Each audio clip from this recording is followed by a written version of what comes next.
Way back, this is Coffee with Movie. My name is Movie, and I am still with the affable. It's okay.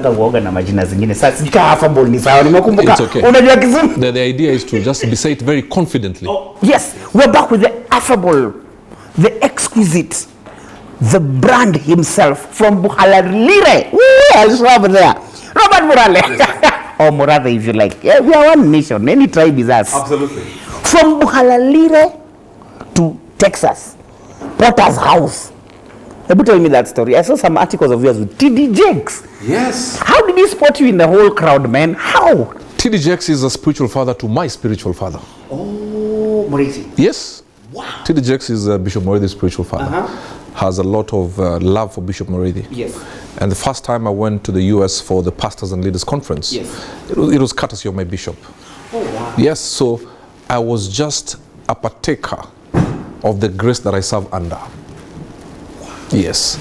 So the truth of the matter, Potter's house came to me. I went to Potter's house through my Bishop David already. So you can never be a person of authority if you're not a person under authority. Yeah. So when you're under authority genuinely, you become a partaker of the grace that you submit under. Yeah. But then now that you're a coach and you're talking about mentorship and all that kind of stuff, who do you have mentors for different factors? Like now when we talk about TD Jakes, when we talk about Bishop Morisi, yes, those are in the spiritual area. Right. Do you have different mentors for different capacities? Is it wise to, how do you? You have to be very careful. It's a very intricate thing. Mm-hmm. You're a spiritual father. Yes. My bishop knows matters, spiritual matters life. Oh. Yes. Wow. But having said that, mm-hmm, and this he has even said it one in his show, yes, your spiritual father may not know everything. Smart. So you may have other instructors. Okay. On matters finance, I may go to somebody else to learn from, mm-hmm, but I submit under one spiritual father. Oh, wow. So you also got to be very careful who you call your mentor. Or father for that matter. Yes. Because you want the good from him. Well, when he rebukes you, yes, you also have to take it. Yes. The one of my friends, Bishop Welly, he was saying, the mouth that says you are blessed can also tell you shut up and stop being stupid. So don't take the blessing and run away from the rebuke. You remind me of Jesus and Peter. Yes. So 1 minute, Jesus tells Peter, I'm sure Peter felt like he was in heaven. Flesh and blood has not revealed this to you. In the next sentence, get thee behind me, Satan. So you got to understand how to position yourself, yes, and your mentor. Many people look for mentors who are financially stable. Sadly, that is not the be-all and end-all of a mentor. You pick the mentor based on their value system and the scars that they carry. Yeah. But you also got to be willing to go through some stuff. Yeah. You want to submit under this man or woman, you also know he has some scars.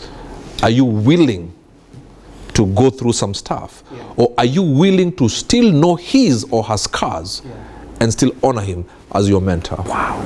Now you mentioned me. Some people come to submit under me as a mentor. Yeah. I say, do you know I'm divorced? He says, yes. Do you know this? Yeah. Yeah. Do you know once in a while I'm abused by blogs? Okay. Can you handle that? Wow. If you can, welcome. Wow. Can you handle being called to be told, how are you submitting? Why would you submit under a divorced man? Can you handle that? You want close proximity? You want the good things that will come from submitting? But can you take the punches? Can you take the ugly stuff? Yeah. If you can't, look for somebody else. And probably if you want somebody who is all good all round, you better get somebody who sells ice cream to be your mentor. And even he will make you obese, and that obesity will kill you during this COVID time. But if you want somebody who's loved by everybody, anybody who sells ice cream is loved by children and mothers and fathers, because the fathers will pay for their children to be happy and their wives to be happy. But you got to be very careful. We are looking at young people who just want microwave blessings, yeah, who just want the journey. You know, I'll invite you to my place for a barbecue. Oh, you have a nice house. Do you know I have been auctioned before? Do you know I couldn't pay rent? Do you know there's a time I went 3 days without food? If you read my book, I ate Colgate for dinner. That's what your book is called? My book is called Mask Off, From the Strip Club to the Pulpit. But in the book, I have spoken about having Colgate for dinner. In the book, I have said the way I found Weetabix somewhere and I put water in a sufuria, put it at the backyard because I didn't have a cooker, for the water to warm and to put in the upon the Weetabix, and I ate it. This Burale? Yes. Yes. Are you talking about you? And I'm not talking about the 70s. 2008. No. Yes, sir. No way. I don't believe it. Yes. In 2006, you'd already given me an award. And 2008, I had a TV show. But I was in debt up to here. Oh my goodness. Yeah. Siko peke yangu. You just want to see now. You enjoy the now. Oh, you have traveled America. You have gone here to speak. You have gone there to speak. Do you know there's a time nobody would even want me near their church or near their speaking engagement area? Yeah. So are you willing to go through that? When you say that, I really want to know what your definition of success then is. Success is value system and the legacy you leave. Beautiful. Some of the richest people in the world have no success in them at all. If you equate success to financial elasticity, then every drug dealer who is killing our children in the streets is successful. And those are the pictures we are looking up to. Those are the pictures we are... Because of the digital age. Young women are looking at this, I'm going to say it, slay queens. Yes. Or because they're taking selfies on business class. But you know there's an old man with a napkin there who is paid for that holiday. And you want to be like that person? You want to be like that person? Yeah. Do you remember people said actually after COVID came, there are some revelations for some of the things that have happened in this life. The number of slay queens taking some photos kind of reduced. So, I'm going to say it as it is. Yeah. The truth of the matter is the digital age has come to blur the lines of value system and respectability. The true mark of a successful person is when you die, as people are walking past your coffin, will they say, here lies a great man, here lies a great woman? I don't want to be remembered for the suits I wore. Wow. They'll appreciate when I'm alive. But I want to be remembered for the legacy that I left. And I want to be remembered for the people I raised. The voice of purpose must speak beyond your mortality on earth. The voice of purpose should actually be louder when you're gone. Miles Monroe is louder now. And yet you cannot even whisper in the physical realm. You understand? So success is the legacy. Nobody knows, and I'll say this until the cows come home. Nobody knows the kind of suit Nelson Mandela wore. But if you say the long walk to freedom, you'll know who you're talking about. If you talk about forgiveness, Mandela's name cannot be far from there. Nobody knows the kind of food Martin Luther King loved. But if you say, I have been to the mountaintop and I have seen the promised land, I have a dream, I may not get there with you. Obama is enjoying a prophetic word by Martin Luther King, and yet he was not here. You understand what I'm saying? If you say, yes, we can, you will know who we are talking about. It's a boy who came from nothing, against all odds, with a yes, we can't cry. Kenyan like you and yes, to surmount all these challenges, to be the first black president of the most powerful country in the world. Now, that for me is true success. I don't get impressed by finances. Some of the richest people have no success in them. They have poverty of the mind, poverty of the soul.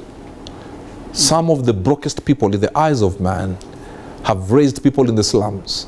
There's somebody who lives in the slums, has started a project that teenage pregnancies will be a thing of the past. That is a rich man. There is a billionaire somewhere enjoying perks of financial elasticity, but their families crying, taking their children to rehab because of that man's billions was out of drugs. So success is not financial. And I'm not saying there's anything wrong with finances. No.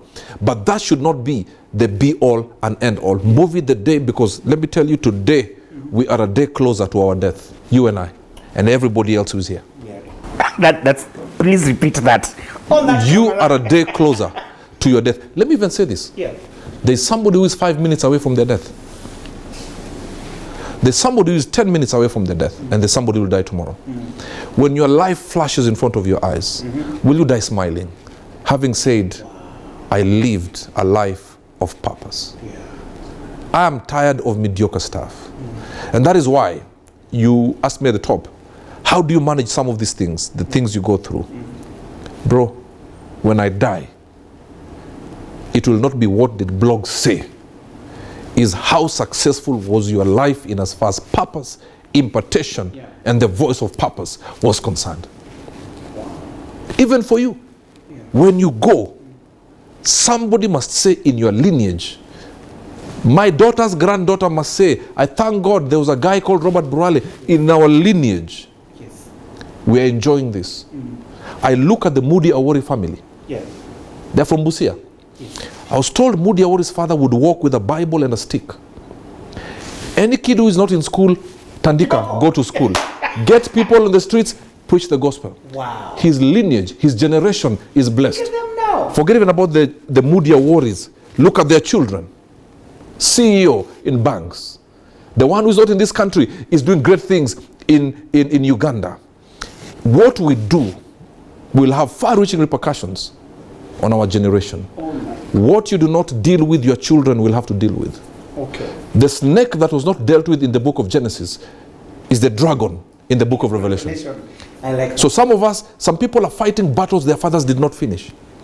And you wonder, how comes in this family? My family, I've buried 2 brothers, 1 sister, I buried this year, and my dad. When I was admitted of COVID, I said, we're not burying another person before their time. So you got to break some things. That is true success. Many people say, oh, our family is used to drunkards. It's not a coincidence. Success is breaking that and saying, after me, nobody. The buck stops here. I've said my daughter will not divorce because the father divorced. I had to break it. You understand what I'm saying? So you want success? Success is importation. Now I have another question. I like the way you know your life is actually out there. Yes. And you've never been shy of saying, hey, this happened to me, this is negative, this is positive. Yeah, the way I used to love women in campus. Man, I was a big kahuna. Why are you so strong on that? You shall defeat him by the word of your testimony and the blood of the Lamb. Wow. Anything you hide, you give the enemy strength. Yeah. Do you still have struggles that you fight with daily? I am conquering them tomorrow. The day you will say you don't have a struggle, yes, is the day you'll stop being a human, you'll be a cargo, when you'll be a body. The day you die. I speak about sexual purity. Yes. I wake up sometimes feeling things. I'm a lawyer, man, for crying out loud. If anybody says they have no struggle, that is a liar. Yeah. The day you die, that's why the Bible says you will rest from your labors and leisures. But listen, your works will follow you. Wow. So what are you doing now? It is what will follow you. If you live a life of abusing people, your works will follow you. If you live a life of helping widows and orphans, your works will follow you. Yeah. Always remember that. Yeah. And it doesn't matter whether it's from the inside or from the outside. What you do now, like I tell the young people, where you stand during your youth will determine where you will sit during your old age. The chair on during your old age is determined by what you do now. So yes, that is success, and I'm open about my struggles. I have nothing to hide because I need somebody else to know you can also do it. Yes. I mean, there's a time I couldn't live without women. In campus, especially in the UK. Being a black man was one of the most... Yes, and not Kisumu, United Kingdom. You know, and you got to tell the young people it's not worth it. Let me tell you something. If God asked me, what do you want? I would say, give me back 20 years of my life. Oh my. If I know now what I knew then, I would already have been the president of this country. I still will be anyway. You want to vie? I will be. One day, trust me, one day I will be the president of this country. What is the big... First lawyer president. What is the clarion call as of now? Just in like a sentence. I don't want us to go political, but that would be interesting. Why do you want to be president? Say, this is not a political whatever. But what is that? What is the engine that is driving you? Represent God on earth. But that thing would be interesting. Wait a minute. Let me think about it. There, let's say 6 or 7, for lack of a better number. 7th president of the Republic of Kenya. Reverend Robert Burale.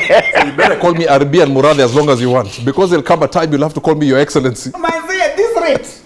Oh no, but what I'm saying, anyway, what I'm saying is whatever you find your hand to do it well. Yeah. Whether it's in presidency, is in MCA, is on TV, this is your work. Okay. This is leadership. Yeah.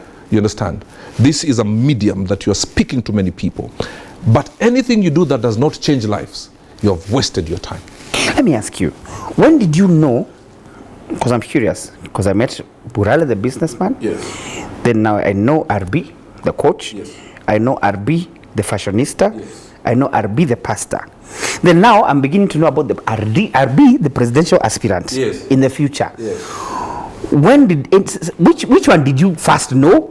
What led to the next one and the next one? How did you, like, now I'm curious. What made you now know that you'd want actually to be a president? To some, the kingdom of God is like a traveler. To some, he gave 5, to some 2, to some 1.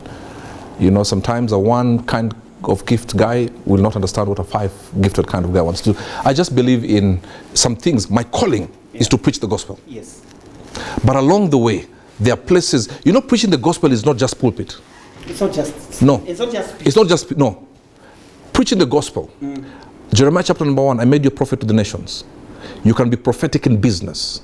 Wow. The guy who started KFC is an apostolic businessman because he has sent. That is it. Everywhere. Yes. So, preaching or representing God is in the 7 mountains. Yes. Arts and culture, entertainment, school, politics, media, all those things. Yes. You understand? Yes. So now you represent the kingdom and the majesty of God wherever you are put. You are in media. Yes. Whoever owns this TV station is a steward. Yeah. Because guess what? This is what we call transgenerational wealth. This station will continue being after whoever started it has gone. Gone. It's long gone. That means he or she understood his or her assignment and knows this is not for him or herself. It goes on and on. It's for God. Generations. Wow. It's as simple as that. Wow. Yeah. Moving.